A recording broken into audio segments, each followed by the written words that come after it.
We are wrapping up the general season of the whitetail here in Texas, and we're gonna go out with a bang, hopefully. As you can see, that's our blind we've got set up. Perfect spot, little pop-up blind. 20 yards is our feeder. And friends, here are some backstrap steaks that have been grilled and then sauteed with garlic and butter. Welcome to A Sportsman's Life. We're so glad you tuned in to join us for another exciting real-world outdoor adventure right here on A Sportsman's Life.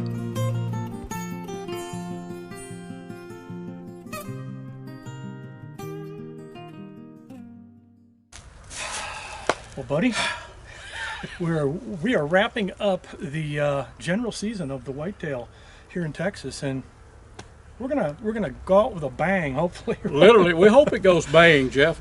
Last year, you used this TC 50 caliber to knock down some good doe meat. I did. Not too far from here. Yeah. So, folks, we're going to try that again. I've got it all loaded up. 100 grains of Pyrodex 777 pellets, 2 pellets. And I've got a smaller scope on it, but I've got it zeroed at 100, Jeff, so I think we'll be in good shape. Oh, definitely. So we're going to go sit in the food plot tonight. Late season like this, those deer tend to like to come out to that food plot. So we're going to go sit there. There is a feeder there. So yeah. If we encounter a hog, I know what this guy will do. So stay tuned. You ready? Let's go get him. All right.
Sighted in. We just need one to step out, Jeff, you know. Yes, sir. Yeah. You know, I think it's a good night. This might just happen. It's perfect, no wind. Yep. And you know, these late season food plots are absolutely awesome. Yes, they are. Yeah, late season food plot. That's the reason I put this in for this time of year, because when there's nothing else to eat, they will come up and nibble on this. There's still a lot of green out there too, you know, a lot of green for them to eat. Yep. Well, I'm expecting for this muzzleloader to go bang and a whole bunch of smoke be in here in just a little bit. I'll have the camera rolling, buddy. All right. All right.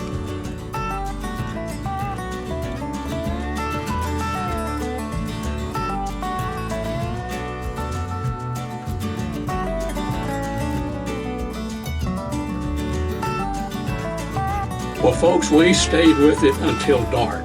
It is pitch dark. not a deer moved. But you know, Jeff, the muzzleloading season is just getting underway. Who knows, we might get one in the morning. If not, I've got plans to hunt over in Kaufman County Monday with David Cotton and Mr. Edgar Cotton. So I think it's a good chance to get some more venison in the freezer, buddy. Well, we certainly have had a good time. Oh, Beautiful winter evening in the blind, and well, you know, we'll give it a try in the morning. If not, I know over at the Cottons, they've got some animals over there. So that's right. good fat dough for the freezer or whatever, but we'll give it a try and see what happens. So, buddy, what do you think? Should we head in? I know you've got some smoked ribs back at camp. Oh yeah, some smoked ribs on that. Spent about 12 hours on this smoking tech. So We've had so much fun, and the fun continues. Let's go eat some ribs. let's do it, buddy. All right. Brought to you by Dallas Safari Club, Conservation, Education, and Hunter Advocacy. Hornaday, accurate, deadly, dependable. Taurus Firearms, maker of the Raging Hunter. Trigicon, brilliant aiming solutions.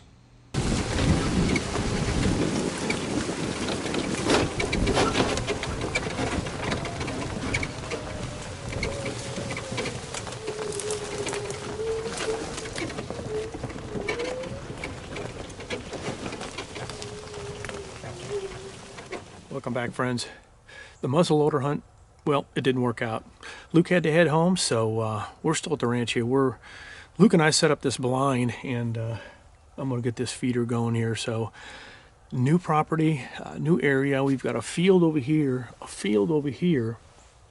and a strip of ground that comes right up behind here. And these deer run back and forth here. Of course, hog sign everywhere. So, they're definitely in here.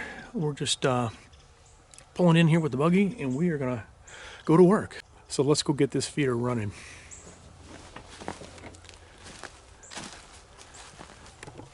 As you can see, that's our blind we've got set up. Perfect spot, little pop-up blind. 20 yards is our feeder. We spin around real quick. Not to make you too dizzy, but there we go.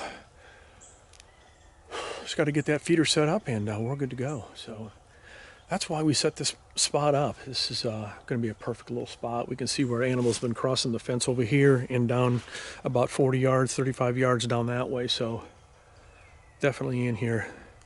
If you caught the show with Mirza and I hunting, he shot his buck right over here, probably 45 yards from here. So a good spot. Beautiful, beautiful winter afternoon. And yeah, Luke had to head back, so we are getting it done here today. Gonna get this feeder going, and just enjoy a beautiful winter day out here at the Buck and Bass Ranch. All right, let's get this thing working. Just gonna leave her like that. We're gonna come back. Got to get a few bags of corn, dump it in there, and we are ready to go. So this little pop-up blind at 20 yards away, I'm telling you what, it's perfect. We're gonna give this a few weeks and slip in here, sit in that blind. I think we'll see some hog activity for sure. All right, feeder set to go off at 4 p.m. and 7 a.m. for 2 seconds. So let's get some corn in it.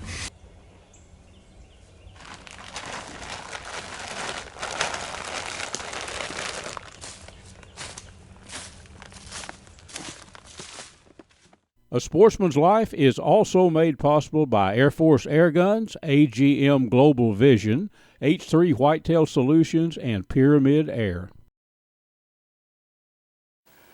Well, David, we were in this stand a couple of weeks ago, and it was covered up. This field was covered up with does, wasn't it? That's right. That's right. You think we're going to see one tonight? I hope so.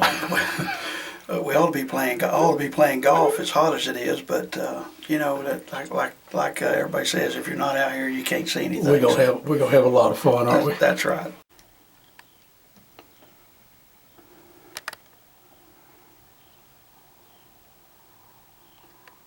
Oh yeah, that's her coming in. Yeah, yeah.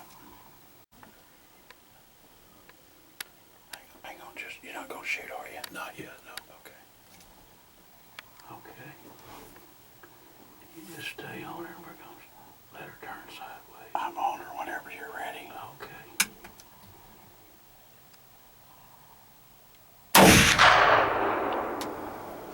Yep. Dave, the old smoke pole has worked again. I think we got some more good venison steak on the ground. Well, friends, I tell you, we have the last minute venison right here. This is a big, healthy doe. Gonna make some great steak. Over here with my buddy behind the camera, Mr. David Cotton, doing the filming. I don't know why. I should be old enough to where I don't get excited. I've killed a million deer in my life. My heart's thumping, bump, bump, bump. but this is a big old doe. Got some age on it. I couldn't be more excited, folks. And this wraps up the muzzleloader season. So needed one more deer for steaks. We got it. Mr. Cameraman David, thank you, and your dad Edgar. David's smiling back there, folks. Folks, I hope you enjoyed our muzzleloader hunt. At Jeff's place, there was plenty of deer, but they just didn't come out. This old big one come out the last minute, so couldn't be more tickled. Time to get the knife out now.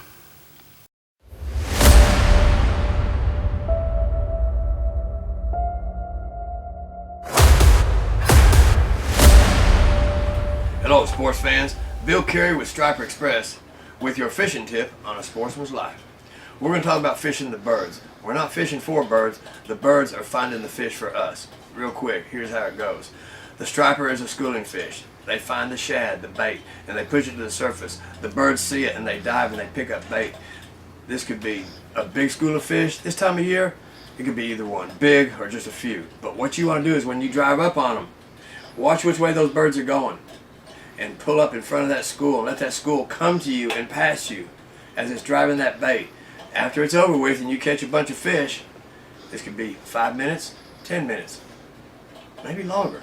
You make a big loop around them, start your big motor, and get in front of them way before they get there. That big motor won't spook them, and they'll stay intact. So there's your fishing tip, and that is fishing the birds. This is Bill Carey with Striper Express on A Sportsman's Life. Go catch a fish.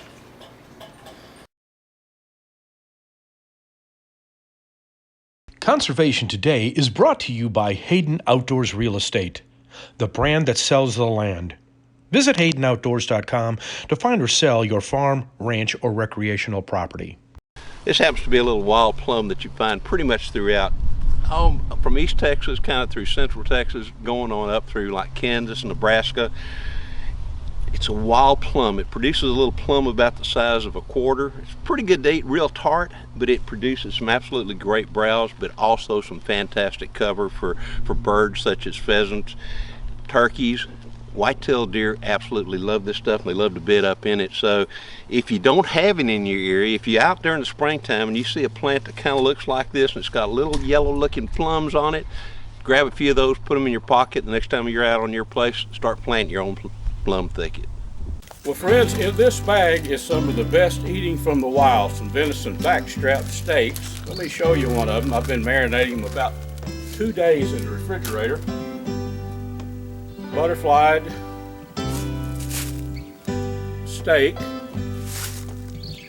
marinated. So, if you just put these on the grill and grill them, which I'm gonna do, they're gonna dry out a little bit, but I grill them and then I put them in a skillet with some garlic and melted butter, and we're gonna see me do that. But this gives it a flavor that you wouldn't believe. We'll get the steaks about half cooked and smoked on the fire, grilled if you will. Then we'll put them in the skillet and tenderize them and give them that good garlic and butter flavor. So here we go. Well, friends, outdoor cooking does not have to be complicated. I've got a sweet potato in that foil right there. We're going to finish baking it. It's about half done.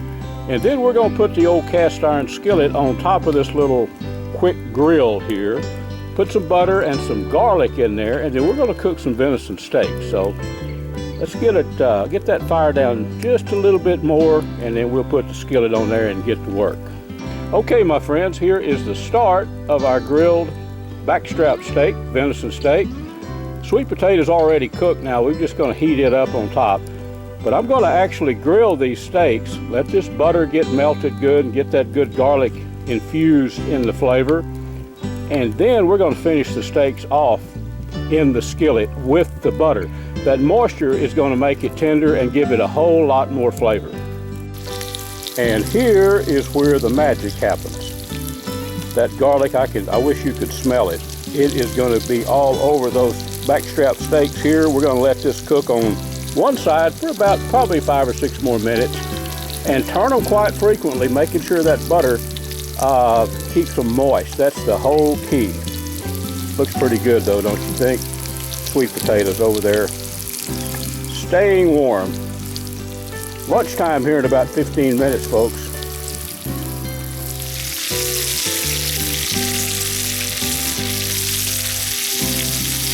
And friends, here are some backstrap steaks that have been grilled and then sauteed with garlic and butter. Let's plate one of these rascals up and see what it looks like. I know what it's going to taste like. Folks, here is a steak cooked just like I like it. Baked sweet potato. I'm going to spoon up a little of that butter with garlic out of that skillet over there. Pour on the steak, and to be honest with you, I'm going to grab a couple more. That's not nearly enough steak for me for lunch. Pretty simple recipe though, folks. We'll get on to the rest of our show. Hope you enjoyed our little cooking segment. Folks, thanks so much for joining us. This segment of our show is brought to us by Gearhead Archery, Snaplock Hunting Blinds, Smoking Texas Electric Smokers, TRHP Outdoors, Ultramatic Feeders, and Catfish Pro Catfish Bait and Catfishing Supplies. Make sure and tune in next week. We'll have another exciting show ready to go for you.